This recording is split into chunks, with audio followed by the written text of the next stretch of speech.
आज हम class 10th mathematics के चैप्टर 2 बहुपद की बात करने के लिए आए हैं कि क्लास 10th में जो भी चैप्टर्स दिए हैं उसमें एक चैप्टर्स आया है जिसका नाम है पॉलिनोमियल्स यानी बहुपद। तो आज हम बहुपद के उन सभी कंसेप्टों को क्लियर करने जा रहे हैं जो हमें बहुपद में यूज होगा और क्लास 10th में भी है और 9th में भी है। क्योंकि अगर कोई भी स्टूडेंट क्लास 9th में इन बहुपदों के बारे में पढ़ा होगा, अगर क्लास 9 में बहुपद की उसके पास नॉलेज होगा तो क्लास 10th में बहुपद के लिए बेसिक कंसेप्ट कोई खास जरूरी नहीं है। लेकिन अगर कोई बच्चा क्लास 9th में मैथमेटिक्स के बहुपद चैप्टर्स को नहीं पढ़ा है, उसके लिए क्लास 10th की इस बेसिक कंसेप्ट को जानना सबसे ज़्यादा ज़रूरी है। क्योंकि हम इसमें छोटी से छोटी चीज़ों को डिफाइन करेंगे और जो उसमें यूज होने वाले बहुपद के टाइप्स को भी डिफाइन करेंगे। तो अगर इस एक्सरसाइज को, इस कंसेप्ट को अगर हम आज क्लास में कवर कर लेते हैं तो इसके बाद क्लास 9th का भी काम चल जाएगा बहुपद के बेसिक का और क्लास 10th का भी काम चल जाएगा। इसलिए इस चीज़ को आप शुरू से लेके लास्ट तक बिल्कुल केयरफुली पढ़ेंगे। किसी प्रकार की कोई हेजिटेशन हो, कोई भी प्रॉब्लम्स हो तो आप कमेंट बॉक्स में ज़रूर कमेंट करके बताएंगे कि मुझे ये प्रॉब्लम है। जितना जल्द से जल्द होंगे आपके प्रॉब्लम्स की सॉल्यूशन दी जाएंगी। अगर हमारे चैनल पे आप नए होंगे तो हमारे चैनल को सब्सक्राइब कर लेंगे और अगर पहले से वीडियो को देख रहे होंगे तो वीडियो को लाइक करेंगे, जितना ज़्यादा से ज़्यादा हो शेयर करेंगे और सुविधा होने पर कमेंट बॉक्स में कमेंट भी अपना लिखेंगे।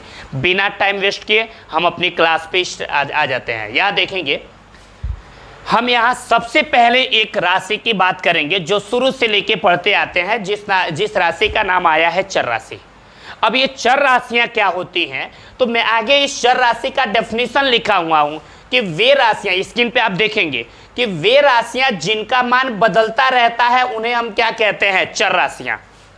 अब कैसे, किन राशियों का मान बदलता रहता है जिनको हम चर राशि कहते हैं, तो हम पढ़े हैं कि ABCD में जो गिनती के अक्षर प्रयोग होते हैं उसमें कभी उन संख्याओं का मान 2 आता है, तो कभी किसी इक्वेशन में 5 आता है, तो कभी किसी इक्वेशन में 7 आता है, तो कभी किसी इक्वेशन में 10 आता है। यानी उन राशियों का मान लगातार बदलता रहता है। कभी आप देखे होंगे ऐसा इक्वेशन आप अपने सामने कि लिखा होगा कहीं x + 5 = 7, ऐसे ये 5 इधर प्लस में इधर गया तो माइनस में, तो x बराबर आ गया आपका, सॉरी ये आपका ये x = आप देखेंगे ये 7 है तो लिख लेंगे 7, 5 इधर प्लस में इधर आ गया माइनस में, तो हम क्या देखेंगे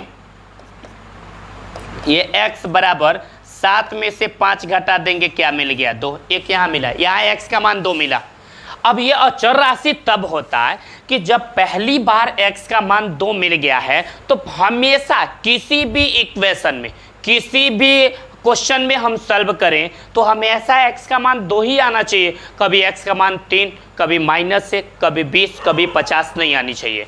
ओके, अब देखेंगे जैसे कभी कभी आप इन्हीं इक्वेशंस को आप देखे होंगे, कभी कभी आप देखे होंगे ऐसा भी इक्वेशन आता है। तो जैसे यहाँ x - 3 = 7 है, तो ये x बराबर ये 3 इधर माइनस में इधर गया तो प्लस में, तो 7 + 3, तो ये x बराबर 7 और 3 मिलके क्या हो जाएगा 10। आप देखें यहाँ x का मान 2 निकला है, यहाँ x का मान 10 निकल गया।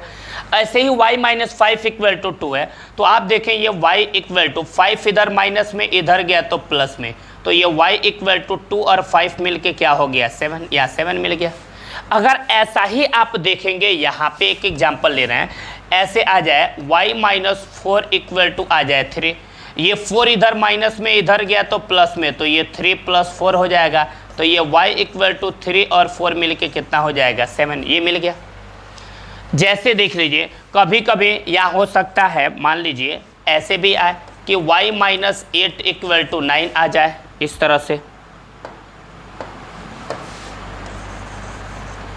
ये ऐसा कभी कभी आ जाए y - 8 = 9, तो 8 इधर माइनस में इधर गया तो प्लस में, तो 9 + 8 होगा, तो y = 9 और 8 मिलके हो जाएगा 17। तो आप देखें यहाँ y का मान 7 निकला है, यहाँ पे 17 निकल गया, यहाँ x का मान 2 निकला है, यहाँ पे 10 निकल गया। तो हमें इससे क्या पता चल रहा है, ऐसा नहीं है ये ऐसा क्वेश्चन मिलता है मुझे क्लास 8 में, ऐसा क्वेश्चन आप क्लास 9th में ऐसा किए होगे, आप इक्वेशन को कैलकुलेट किए होगे यार।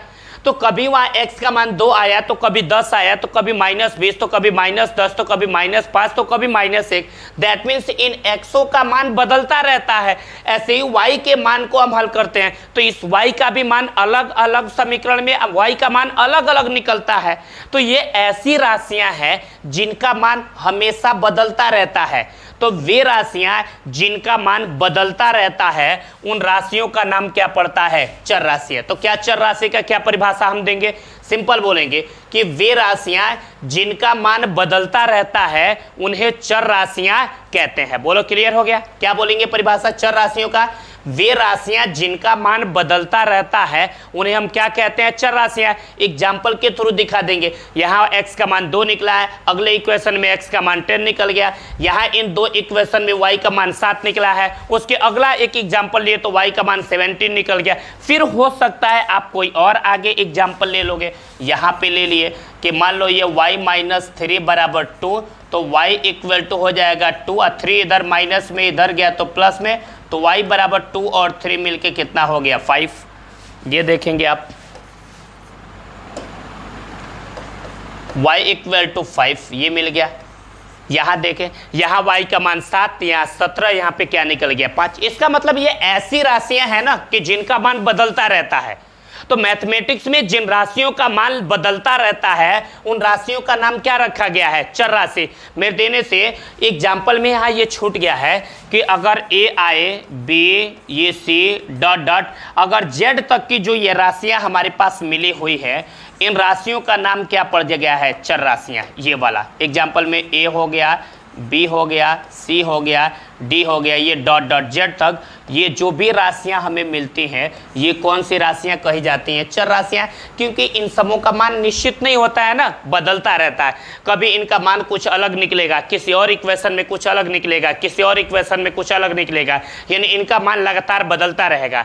तो हम इस बेस पे चर राशि को डिफाइन करना होगा तो बोलेंगे कि वे राशियां जिनका मान बदलता रहता है उन्हें हम क्या कहते हैं? चर राशियां। तो ये चीज़ें आप लिख लें और स्क्रीनशॉट चाहे तो कर लें। फिर मैं अगला टॉपिक से स्टार्ट कर रहा हूँ।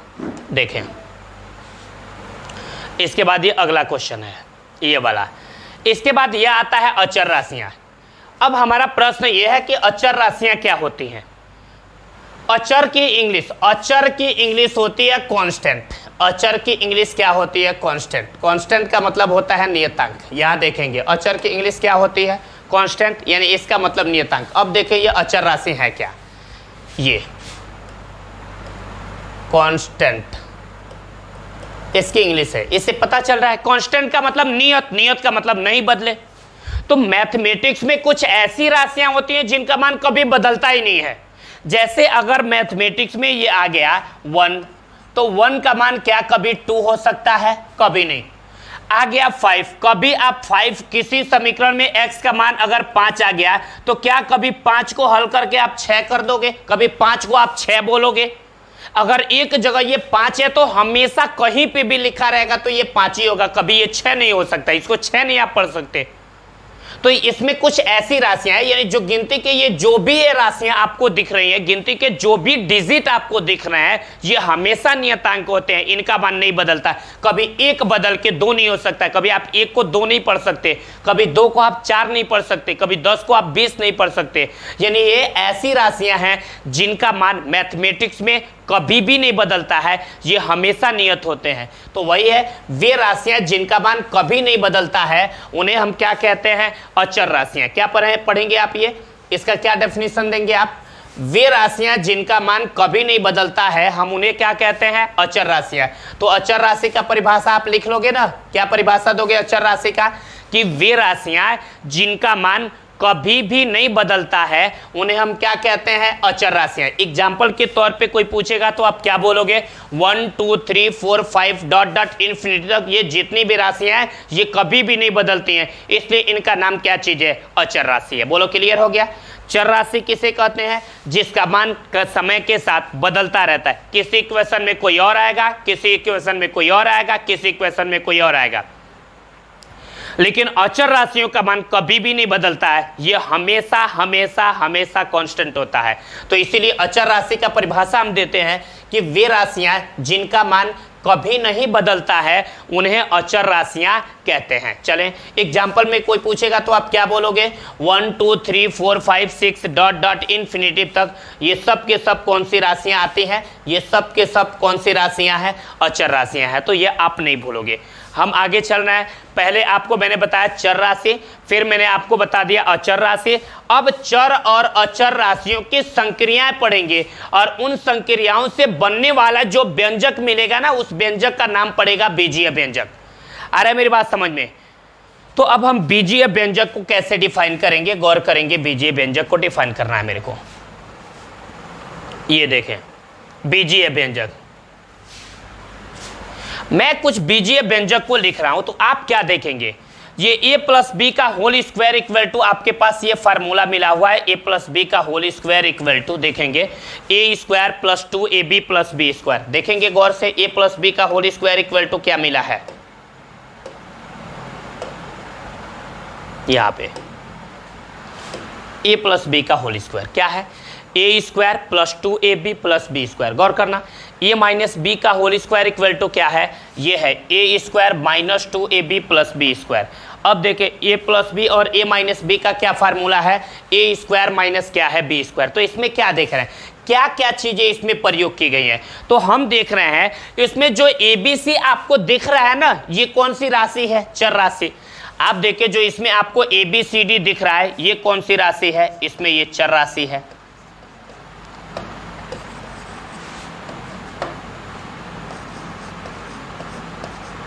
चर राशि।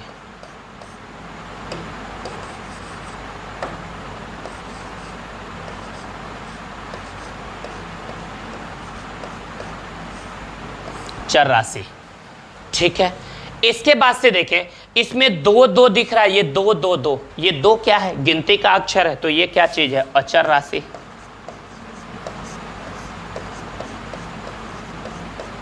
अचर राशि है।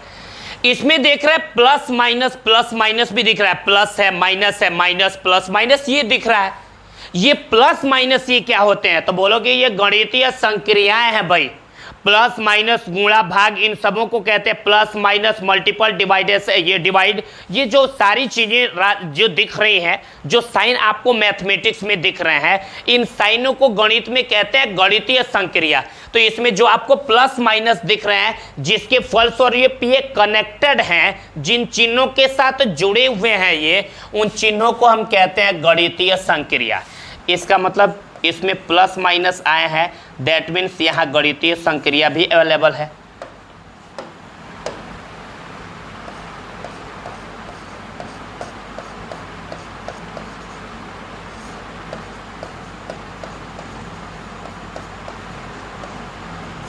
गणितीय संख्या। तो अब देख लो, जिसमें चर राशि, अचर राशि और गणितीय संक्रियाएं शामिल हो, तो ऐसे व्यंजक का नाम पड़ जाता है, इस प्रकार के जो व्यंजक हैं, इन व्यंजकों का नाम क्या पड़ जाता है, बीजीय व्यंजक।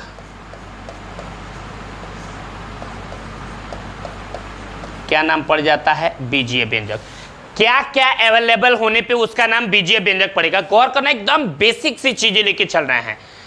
अगर कोई कहे कि बीजीय व्यंजक किसे कहते हैं, तो क्या परिभाषा बोलोगे, बोलेंगे हम सिंपल, ऐसा व्यंजक, क्या बोलोगे बाबू, ऐसा व्यंजक जिसमें गणितीय संक्रियाओं के साथ साथ, या ऐसा व्यंजक जो गणितीय संक्रियाओं के साथ साथ चर और अचर राशियों से बने होते हैं, उसे हम क्या कहते हैं, बीजीय व्यंजक। परिभाषा लिख लोगे, यहाँ आराम से लिख लोगे। क्या बोलोगे आप, बोलोगे ऐसा व्यंजक जो गणितीय संक्रियाओं के साथ साथ चर राशि और अचर राशियों से मिलकर बने होते हैं, उन्हें हम बीजीय व्यंजक कहते हैं। ये ऊपर भी लिखा है, ऐसा व्यंजक जो गणितीय संक्रियाओं के साथ साथ चर और अचर राशियों से बने होते हैं, उसे हम बीजीय व्यंजक कहते हैं। तो इसका मतलब कि इसमें कुछ चर राशि भी लगा है, कुछ अचर राशि भी लगा है और साथ में ये गणितीय संक्रिया भी लगा है। तो इन सभी का नाम क्या पड़ गया है? ये सब के सब राशियां क्या है? ये सब के सब जो व्यंजक आपके सामने दिख रहे हैं ये क्या चीज है? तो इन्हीं को हम क्या बोलेंगे? ये बीजीय व्यंजक हैं। तो इस बेस पे अगर बीजीय व्यंजक को डिफाइन करना होगा, बीजीय व्यंजक को परिभाषा देना होगा, तो क्या बोलोगे? बोलोगे ऐसा व्यंजक जो, ऐसे बोलोगे ऐसा व्यंजक जो गणितीय संक्रियाओं के साथ साथ चर और अचर राशियों से मिलकर बने होते हैं, उसे बीजीय व्यंजक कहते हैं। लास्ट टाइम बोल रहे हैं, याद कर लेना। क्या बोलेंगे बीजीय व्यंजक का परिभाषा? हम बीजीय व्यंजक को क्या डेफिनेशन देंगे? बोलेंगे ऐसा व्यंजक जो गणितीय संक्रियाओं के साथ साथ चर और अचर राशियों से बने होते हैं, उसे बीजीय व्यंजक कहते हैं। एग्जाम्पल के तौर पे पूछेगा तो आपके सामने ये बीजीय व्यंजक का एग्जाम्पल दिख रहा है।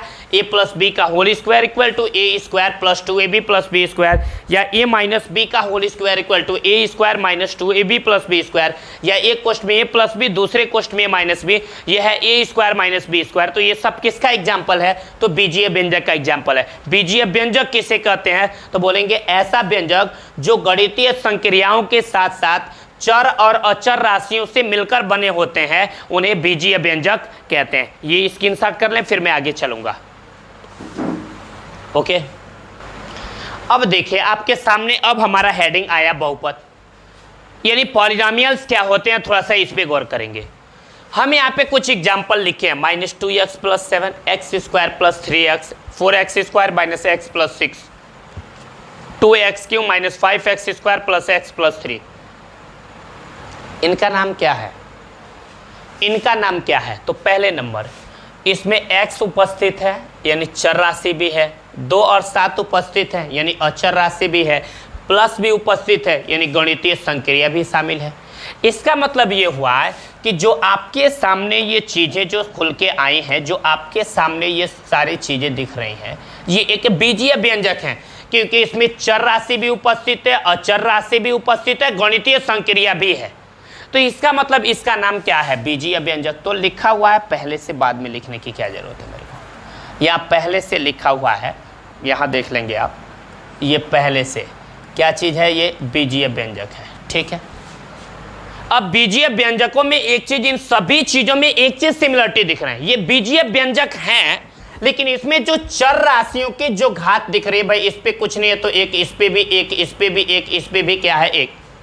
यानी इसमें उपस्थित तो जो ये चर राशियां दिख रही हैं, इन चर राशियों पे जो घात है ना, ये एक पूर्ण संख्या है। क्या है बाबू? पूर्ण संख्या। ये इसमें उपस्थित चर राशि है, और चर राशि की हम क्या देख रहे हैं भाई? घात देख रहे हैं। तो हमें क्या मिल रहा है? ये घात की ये क्या है? पूर्ण संख्या है। जिस भी व्यंजक में जो भी आपके सामने चर राशियां दिखेंगी, अगर उन चर राशियों पे जो घात होगा ना, अगर एक पूर्ण संख्या होगा तो समझ लो बहुपद है, और उस चर राशि पे उपस्थित घात अगर एक पूर्ण संख्या नहीं है तो समझ लो वह बहुपद नहीं है। तो अगर इस बेस पे बहुपद को डिफाइन करना होगा, व्हाट इज पॉलिनोमियल्स, बहुपद किसे कहते हैं, तो क्या परिभाषा देंगे? हम बोलेंगे ऐसा बीजीय व्यंजक जिसमें उपस्थित चर की घात एक पूर्ण संख्या होती है। गौर करना जरा, क्या बोलेंगे हम? क्या बोलेंगे? इसमें उपस्थित जो चर की घात है ये क्या होनी चाहिए? एक पूर्ण संख्या होनी चाहिए। तो क्या परिभाषा देंगे? ऐसा बीजीय व्यंजक जिसमें उपस्थित चर की घात एक पूर्ण संख्या होती है, उसे हम क्या कहते हैं? बहुपद कहते हैं। अगर इनमें उपस्थित चर की घात एक पूर्ण संख्या नहीं है तो इसका मतलब कि जो भी हमारे सामने बीजीय व्यंजक दिख रहा है वो बहुपद नहीं है। जैसे मैं यहाँ पे एग्जांपल ले रहा हूँ, x⁴ + 5। क्या ये बहुपद है? तो आप बोलोगे ये बीजीय व्यंजक है, क्योंकि इसमें ये चर राशि भी उपस्थित है, अचर राशि भी उपस्थित है, और ये गणितीय संक्रिया भी है। तो जो चर, अचर और गणितीय संक्रिया से मिलकर बने होते हैं उनका नाम बीजीय व्यंजक है। अगर उन बीजीय व्यंजकों पे जो ये घाते दिखे, अगर ये पूर्ण संख्या है, तो इसका मतलब वह बीजीय व्यंजक क्या चीज है? एक बहुपद है। पूर्ण संख्या आप नहीं जानते होंगे तो ये जान भी ले, मैं आपको यहां बता दे रहा हूं पूर्ण संख्या क्या होती है। देख लो, पूर्ण संख्या यानी जीरो से प्रारंभ करके अगर गिनती आप लेके चलते जाओ इनफाइनाइट तक, तो इन्हीं का नाम क्या चीज है? पूर्ण संख्या। तो अगर इन बीजीय व्यंजकों पे इनमें से कोई संख्या उपस्थित है ना, तो उस बीजीय व्यंजक का नाम क्या चीज है? बहुपद। तो बहुपद का अगर परिभाषा देना होगा तो आप दे ही सकते हो यार, एकदम अपनी आसान भाषा में दोगे। क्या बहुपद का परिभाषा दोगे? सिंपल बोलोगे, ऐसा बीजीय व्यंजक, लिखिए बीजीय व्यंजक, तो क्या बोलोगे आप? ऐसा बीजीय व्यंजक जिसमें उपस्थित, लिखे यहाँ, ऐसा बीजीय व्यंजक जिसमें उपस्थित चर की घात एक पूर्ण संख्या होती है, उसे हम क्या कहते हैं? बहुपद कहते हैं। ये एग्जाम्पल बहुपद के लिखा हुआ है। अगर यहाँ पे आ जाए x पे पावर -3/2 + 5, क्या ये बहुपद है? तो बोलोगे बहुपद नहीं है। पूछेगा क्यों बहुपद नहीं है? तो बोलोगे जो -3/2 है ये इन पूर्ण संख्याओं में से नहीं है, इसलिए यह बीजीय व्यंजक एक बहुपद नहीं है। अगर आ जाए ऐसे करणी में y + 6, आ रहा है मेरी बात समझ में? तो कोई बोलेगा ये बहुपद है कि नहीं है? तो आप करणी हटाओगे तो y पे हाफ पावर चढ़ जाएगा प्लस है 6, और 1/2 क्या ये पूर्ण संख्या में है? तो बोलोगे 1/2 पूर्ण संख्या में नहीं है, इसका मतलब ये भी एक बहुपद नहीं है। अगर हमारे पास आ जाए 1/x³ + 2, आ रहा है मेरी बात समझ में? ये बोले यार, क्या आ जाए 1/x³ + 2, और क्या ये बीजीय व्यंजक बहुपद है या नहीं है? तो इसका क्या परिभाषा दोगे? ये बहुपद है, लेकिन अगर वही अकेले 1/x³ रहता तो ये बहुपद नहीं है, क्योंकि यहाँ x पे 3 घात नीचे प्लस में ऊपर जाएगा तो किस में हो जाएगा? माइनस में, और माइनस इसमें नहीं आता है। इसलिए अगर आपके सामने कोई चर राशि दिया हो, अगर इस चर राशि के साथ बहुत सारी संख्याएं जुड़ी हुई हो हर में, तो वह बहुपद होगा, लेकिन अगर अकेले अकेले आ गया तो वह बहुपद नहीं होगा। आ रहा है मेरी बात समझ में? तो बहुपद शायद समझ गए होंगे। कोई पूछे बहुपद किसे कहते हैं तो क्या परिभाषा देंगे? ऐसा बीजीय व्यंजक जिसमें उपस्थित चर की घात एक पूर्ण संख्या होती है, उसे हम क्या कहते हैं? बहुपद कहते हैं। बोलो, क्लियर हो गया? क्या बोलोगे? ऐसा बीजीय व्यंजक जिसमें उपस्थित चर की घात एक पूर्ण संख्या होती है, उसे हम क्या कहते हैं? बहुपद कहते हैं। बोलो, क्लियर हो गया? अब हम पढ़ेंगे बहुपद के प्रकार कितने होते हैं, किसके आधार पे उसके कितने टाइप्स होते हैं, ये सारी चीजें हम डिफाइन करने चल रहे हैं। ओके, देखेंगे नेक्स्ट। बहुपद का एक और परिभाषा भी लिख सकते हैं, चर और अचर के गुणांक तथा धनात्मक घातांक के जोड़ घटाव तथा गुणन संक्रिया से बनने वाले व्यंजक को भी क्या कहते हैं? बहुपद। बहुत लोग ये भी डेफिनेशन दे देते हैं, तो ये भी चलेगा यार, बिल्कुल चलेगा। क्या दौड़ेगा? ये भी डेफिनेशन ऐसे, ये वाला भी चल सकता है। ये मॉडर्न में ये भी आया है। क्या बोलोगे आप? चर अचर के गुणांक तथा धनात्मक घातांक के जोड़ घटाव तथा गुणन के संक्रिया वाले व्यंजक का भी नाम क्या होता है? बहुपद होता है। तो ये भी अपने दिमाग में रख लेंगे, नुकसान नहीं करेगा। ठीक है, हम आगे चलेंगे बहुपद के टाइप्स में, यानी बहुपद के कितने टाइप्स होते हैं हम एक एक करके डिफाइन करने जा रहे हैं। अब देखेंगे आप यहाँ पे, पहले देखेंगे बहुपद के प्रकार। बहुपद कितने प्रकार के होते हैं? तो हम बोलेंगे जो बहुपद के प्रकार होते हैं ना, वह कई टाइप्स के होते हैं। कुछ चरों के आधार पर भी बहुपद के टाइप्स निकाले जाते हैं कि चर के आधार पे बहुपद कितने प्रकार के होंगे, ये भी निकलते हैं। आ रहा है मेरी बात समझ में? घातों के आधार पर बहुपद कितने प्रकार के होते हैं, कुछ ये भी मिलते हैं। पदों के आधार पर बहुपद कितने प्रकार के होते हैं, ये भी मिलते हैं। तो हम इसमें अगर पूछेगा कोई बहुपद के प्रकार, तो आप पूछ लेना किसके आधार पे आप बात कर रहे हो? चरों के आधार पे बात कर रहे हो कि घातों के आधार पे बात कर रहे हो कि पदों के आधार पे बात कर रहे हो? क्योंकि चरों के आधार पर बहुपद 3 प्रकार के होते हैं, घातों के आधार पर बहुपद 3-4 प्रकार के होते हैं, पदों के आधार पे बहुपद मुख्य रूप से 3 प्रकार के होते हैं। तो आप पहले ये पूछ लेना कि बहुपद के टाइप्स बताएं, तो किसके बेस पे बताएं। ये चर के आधार पे बताएं कि घात के आधार पर बताएं कि पदों के आधार पे बताएं। तो मैं एक एक को लेके चल रहा हूं, ध्यान से सुनेंगे। पहले हम चर के आधार पे निकालेंगे। ये थोड़ा सा मिसप्रिंट हो गया है, ये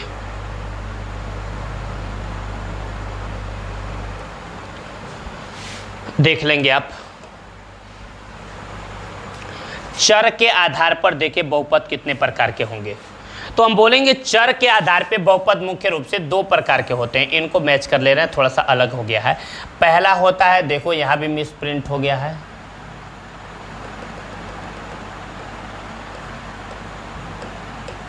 पहला होता है एक चर में बहुपद, दूसरा होता है दो चर में बहुपद और तीसरा होता है तीन चर में बहुपद। दोबारा सुनना, चर के आधार पे बहुपद कितने प्रकार के होंगे? तो हम बोलेंगे चर के आधार पे बहुपद मुख्य रूप से तीन प्रकार के होते हैं। पहला एक चर में बहुपद, दूसरा दो चर में बहुपद, तीसरा तीन चर में बहुपद।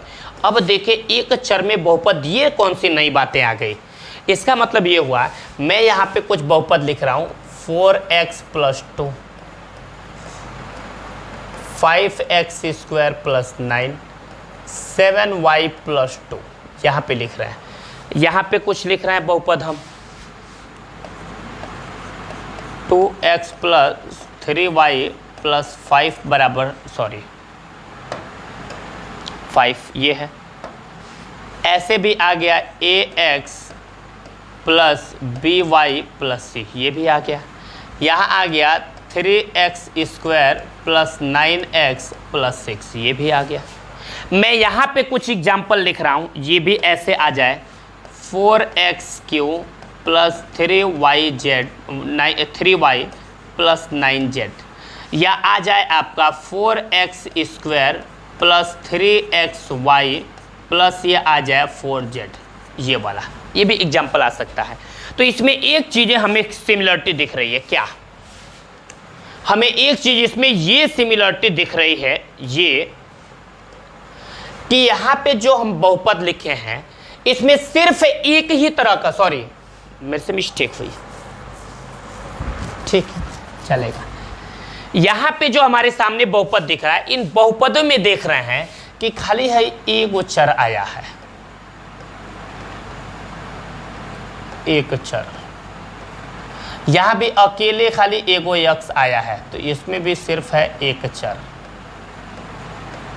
यहाँ अकेले सिर्फ y आया है, इसमें भी क्या चीज है? एक चर है ये।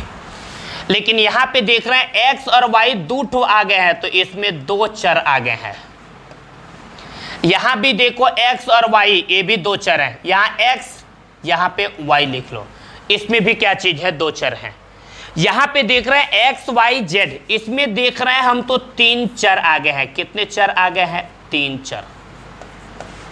इसमें देखो x y z, इसमें भी कितने चर आ गए हैं? तीन चर हैं।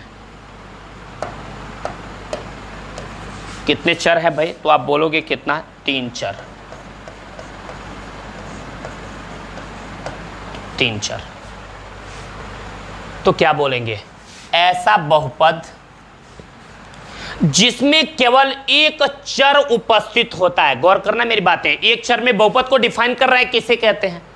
बोलेंगे ऐसा बहुपद जिसमें केवल एक चर होते हैं, उसे एक चर में बहुपद कहते हैं। और जिसमें दो चर हो जाए तो क्या बोलेंगे? ऐसा बहुपद जिसमें केवल दो चर होते हैं, उसे दो चर में बहुपद कहते हैं। फिर इसमें x y z तीन चर राशि आ गया, तो बोलेंगे ऐसा बहुपद जिसमें केवल तीन चर होते हैं, उसे तीन चर में बहुपद कहते हैं। बोलो आया कि नहीं आया? यहाँ देखो, चर के आधार पे बहुपद के प्रकार पूछेगा तो बोलेंगे चर के आधार पे बहुपद मुख्य रूप से तीन प्रकार के होते हैं। पहला क्या बोलोगे? एक चर में बहुपद। दूसरा क्या बोलोगे? दो चर में बहुपद। तीसरा क्या बोलोगे? तीन चर में बहुपद। अब एक चर में बहुपद किसे कहते हैं? तो क्या परिभाषा बोलोगे? ऐसा बहुपद जिसमें केवल एक चर होते हैं उसे एक चर में बहुपद कहते हैं। ये एग्जांपल आपके सामने है।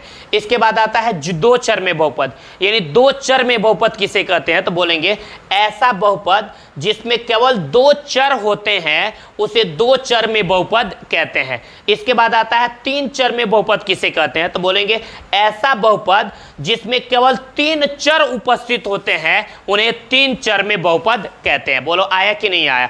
अब इस बेस पे मैं आपसे एग्जांपल ले लूं कि ये पूछूं कि ये कितने चर में बहुपद है, तो आप क्या डेफिनेशन दोगे, कितने चर में बताओगे। गौर करना जरा, यहां पे ले रहे हैं एग्जांपल। मैं यहां लिख दूं 2x + 4y + 7। मैं पूछूं कितने चर में बहुपद है, तो इसमें देखना कौगो चर राशि आया है। तो हम देख रहे हैं एगो x है और एगो क्या है y, दो गो चर राशि इसमें आया है, तो बोलोगे ये दो चर में बहुपद है। बोलो क्लियर हो गया। इसके बाद से एक अलग एग्जांपल ये ले रहे हैं। अगर आ जाए 9x + 7 आ जाए, कोई पूछे ये कितने चर में बहुपद है, तो आप जोड़ गिनो इसमें कि कौगो चर राशि आया है, बस एगो x है ना, बस आया है, तो आप बोलोगे ये एक चर में बहुपद है। अगर आपके पास ऐसा कोई एग्जाम्पल ले ले, इस तरह पूछ दे 7x + 4y + 3z ऐसे, या x y z + 7i, कहे कितने चर में बहुपद है, तो गिनो एगो चर, ये दो ठो चर और ये तीन चर, तो बोलोगे तीन चर में बहुपद है। या x y z तीन को ये अलग अलग चर आया है, तो ये तीन चर में बहुपद है। अब तुम ये मत गिन लेना, ऐसे मत गिन लेना कि आ जाए ऐसे 4x² + 3x + 9, तो आप गिन लेना एगो चर यहाँ है, एगो चर यहाँ, दो गो चर हो गए। नहीं, ये केवल एक्सन है। ये बोलो भाई केवल ये x है, ये दो गो चर नहीं है, केवल एक प्रकार का ये चर है। अरे मेरी बात समझ में, तो जिसमें केवल एक प्रकार के चर उपस्थित होंगे वह एक चर में बहुपद होगा। जिसमें दो प्रकार के चर उपस्थित होंगे दो चर में बहुपद होगा। जिसमें तीन प्रकार के चर उपस्थित होंगे वह तीन चर में बहुपद होगा। तो ये नहीं कि यहाँ x देख लेना तो बोल देना दो चर में बहुपद नहीं, इसमें केवल एक के प्रकार के चर उपस्थित है, वह भी x वाले। लेकिन यहाँ देख रहे हैं तो एगो x वाला है, एगो y वाला, दो गो अलग अलग प्रकार के चर उपस्थित है, इसलिए दो चर में बहुपद है। यहां देख रहे हैं तो ये x, ये y, z, ये तीन अलग अलग प्रकार के चर उपस्थित है, तो इसलिए कितने चर में बहुपद है, तीन चर में बहुपद है। तो परिभाषा दे सकते हो कि ऐसा बहुपद जिसमें केवल एक प्रकार के चर उपस्थित होते हैं उसे एक चर में बहुपद कहते हैं। दो चर में बहुपद का क्या परिभाषा बोलोगे, ऐसा बहुपद जिसमें केवल दो प्रकार के चर उपस्थित होते हैं उसे दो चर में बहुपद कहते हैं। इसके बाद तीन चर में बहुपद का परिभाषा क्या दोगे, ऐसा बहुपद जिसमें केवल तीन प्रकार के चर उपस्थित होते हैं उसे तीन चर में बहुपद कहते हैं। बोलो ये क्लियर हो गया होगा। इसके बाद अगला चलेंगे, ये तो आया चर के आधार पे बहुपद के प्रकार। अब हम किसके आधार पे पढ़ेंगे भाई, अब पढ़ेंगे हम पदों के आधार पे या घातों के आधार पर बहुपद के प्रकार। देखिए यहाँ पे आया है घातों के आधार पे बहुपद के प्रकार, बाय मिस्टेक्स है इसमें भी, इसको मिला देते हैं, सॉरी।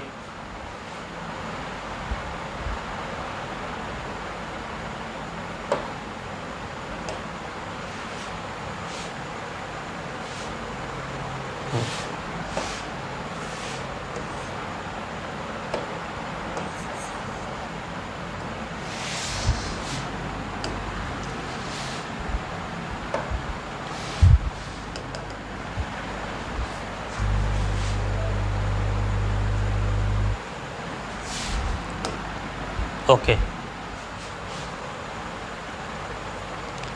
याद देखेंगे अब घातों के आधार पे बहुपद के प्रकार। यहां भी थोड़ा सा मिसप्रिंट हो गया है, ये यहां रहेगा। यानी घातों के आधार पे बहुपद कितने प्रकार के होते हैं, तो आप बोलोगे मुख्य रूप से ये चार प्रकार।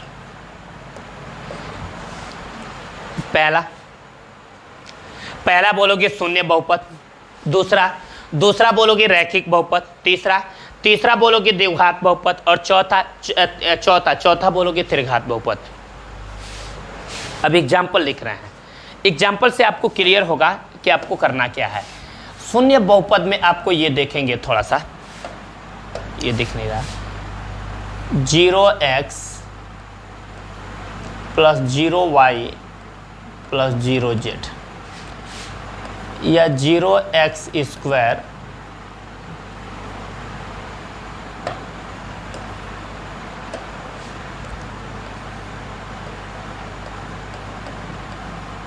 7 या 0y प्लस 10, ऐसे बहुत सारे उपस्थित होंगे। ठीक है, यहाँ पे लिख रहे हैं तो गौर करेंगे। यहाँ ये है 2x प्लस 5,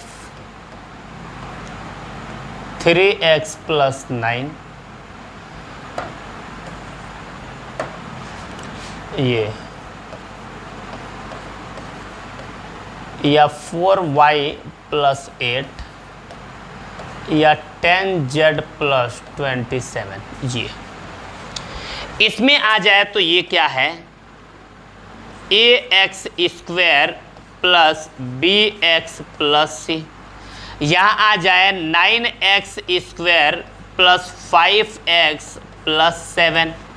यहाँ पे आ जाए 10x स्क्वायर प्लस 5। ये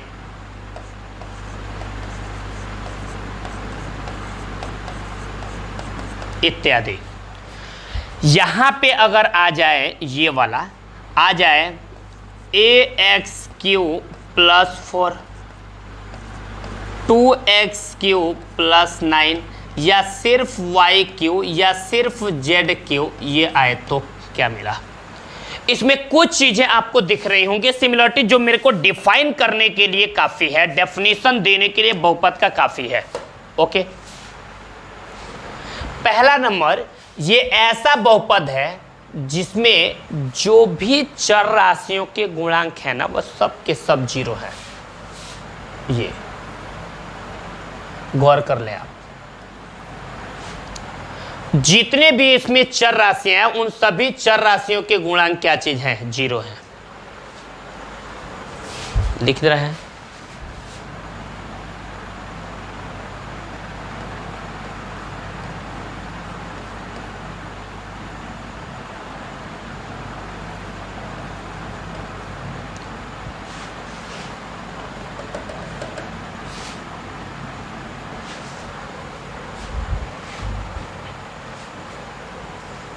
इसमें आप देख लो, हमारे पास जो यहाँ पे बहुपद दिख रहा है, इसमें जितने भी ये चर राशियां प्रयोग की गई हैं, इन सभी के गुणांक क्या चीज है, 0 है। और यहाँ पे जो बहुपद दिख रहा है, इसमें जितनी भी चर राशियां हैं, इसकी अधिकतम घात कितनी है, 1 है। और यहाँ पे जो आपको एग्जाम्पल लिए हैं, इन बहुपदों की अधिकतम जो घात है, ये कितनी है, 2 है। और जो नीचे वाला एग्जाम्पल है, ये वाला देखें, इसमें उपस्थित जितनी भी चर राशियां हैं, इसकी अधिकतम घात कितनी है, 3 है। तो सबसे पहले शून्य बहुपद, रैखिक बहुपद, द्विघात बहुपद और त्रिघात बहुपद को डिफाइन करना होगा। तो आप कैसे डिफाइन करोगे, ये यानी आपको शून्य बहुपद किसे कहेंगे, रैखिक बहुपद किसे कहते हैं, द्विघात बहुपद किसे कहते हैं, त्रिघात बहुपद किसे कहते हैं, परिभाषा देना होगा। तो क्या दोगे, सुन लो क्या परिभाषा बोलेंगे। हम बोलेंगे ऐसा बहुपद जिसमें उपस्थित चर का गुणांक 0 होता है, सभी चरों का गुणांक 0 हो। क्या बोलेंगे, ऐसा बहुपद जिसमें उपस्थित सभी चर का गुणांक 0 होता है, उसे शून्य बहुपद कहते हैं। इसके बाद से हमारे पास क्या आता है, रैखिक बहुपद। रैखिक बहुपद का क्या परिभाषा देते हैं, हम बोलते हैं ऐसा बहुपद जिसकी अधिकतम घात 1 होती है, उसे क्या कहते हैं, रैखिक बहुपद। इसके बाद हमारा क्या आता है, द्विघात बहुपद। इसका क्या परिभाषा देंगे, हम बोलेंगे ऐसा बहुपद जिसकी अधिकतम घात 2 होती है, हम उसे क्या कहते हैं, द्विघात बहुपद। इसके बाद क्या आता है, त्रिघात बहुपद। इसका क्या परिभाषा देंगे, हम बोलते हैं ऐसा बहुपद जिसकी अधिकतम घात 3 होती है, उसे हम क्या कहते हैं, त्रिघात बहुपद। इसमें बोलो, इसमें कोई प्रॉब्लम है? अगर कोई कहे घातों के आधार पे बहुपद कितने प्रकार के होते हैं, तो हम क्या बोलेंगे, 4 प्रकार के।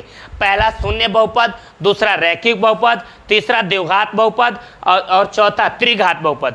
शून्य बहुपद किसे कहते हैं, तो ऐसा बहुपद जिसमें उपस्थित चर का, सभी चर का गुणांक 0 होता है, उसे शून्य बहुपद कहते हैं। रैखिक बहुपद किसे कहते हैं, तो ऐसा बहुपद जिसकी अधिकतम घात 1 होती है, उसे क्या कहते हैं, रैखिक बहुपद।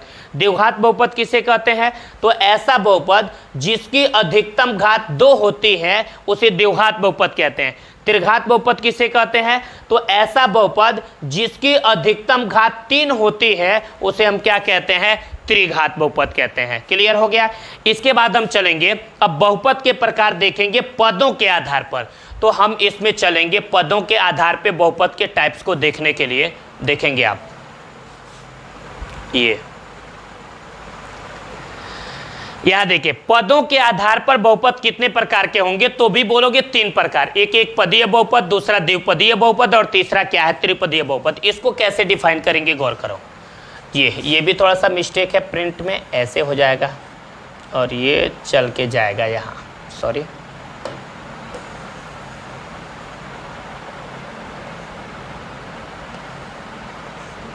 ये अगर आपसे कोई कहे कि पदों के आधार पर बहुपद कितने प्रकार के होते हैं तो क्या बोलोगे? पदों के आधार पर बहुपद मुख्य रूप से 3 प्रकार के होते हैं। पहला एक पदीय बहुपद, दूसरा द्विपदीय बहुपद और तीसरा त्रिपदीय बहुपद।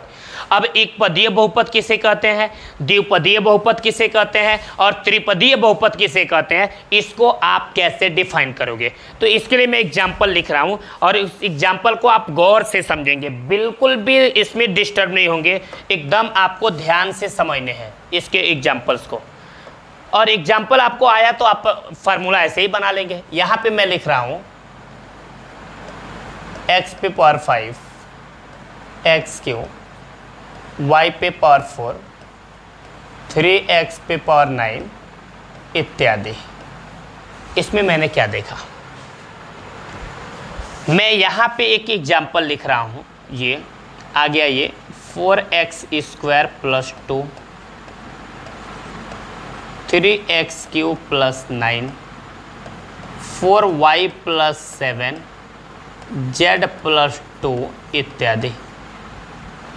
मैं यहाँ पे एक एग्जाम्पल लिख रहा हूँ, ये 4x cube plus 3x plus 5। एक एग्जाम्पल है 7x cube plus 5x square plus 2 इत्यादि। क्या चीज़ सिमिलरिटी दिखा? हमें इसमें एक चीज़ ये देखने को मिल रहा है कि इसमें जो भी हमारे पास ये बहुपद दिख रहा है ये अकेले हैं, यानी इसमें केवल एक पद है। यहाँ इन सभी में केवल कितना पद है? एक पद। वही है 3x पे पावर 9 में एक पद है, लेकिन वही 3 के बीच में अगर प्लस लगा के x पे 9 लिखा जाए तो 2 पद होंगे, क्योंकि पदों का डिवाइडेशन तभी होता है जब बीच में प्लस माइनस आते हैं, तभी जाके पद बढ़ते हैं। अन्यथा उसमें केवल कितने पद होंगे? गुणा में कितनी भी राशि लिखी हो उसमें केवल कितने पद माने जाएंगे? एक। लेकिन वही अगर बीच में प्लस और माइनस आ गया तो पदों की संख्या बदल जाएंगी। आ रहा है मेरी बात समझ में? जैसे यहाँ 3x पे पावर 9 है, ऐसे 3x क्यू लिखा है तो इसमें एक पद है, लेकिन 3 प्लस x क्यू लिख दिया तो एक प्लस के इधर हो गया, एक इधर, अब इसमें 2 पद हो गए। तो याद रखना आपकी, जब तक इसमें गुणा के रूप में लिखा होता है तब तक केवल कितने पद होते हैं? एक। लेकिन बीच में प्लस या माइनस आते ही पदों का डिवाइडेशन हो जाता है, यानी पद बट जाते हैं। जैसे इसमें कहीं प्लस या माइनस नहीं आया है तो आपसे कोई पूछे इसमें केवल कितने पद है तो आप सिंपल क्या जवाब दोगे? इसमें केवल एक पद है।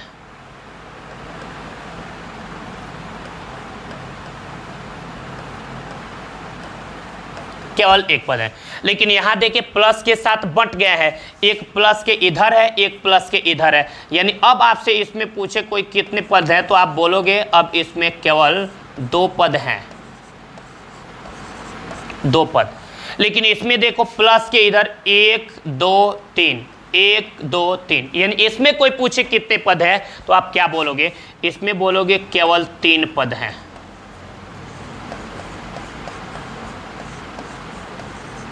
केवल 3 पद। तो क्या परिभाषा देंगे?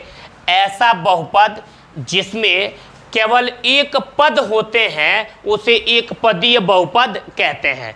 इसके बाद द्विपदीय बहुपद का क्या परिभाषा देंगे?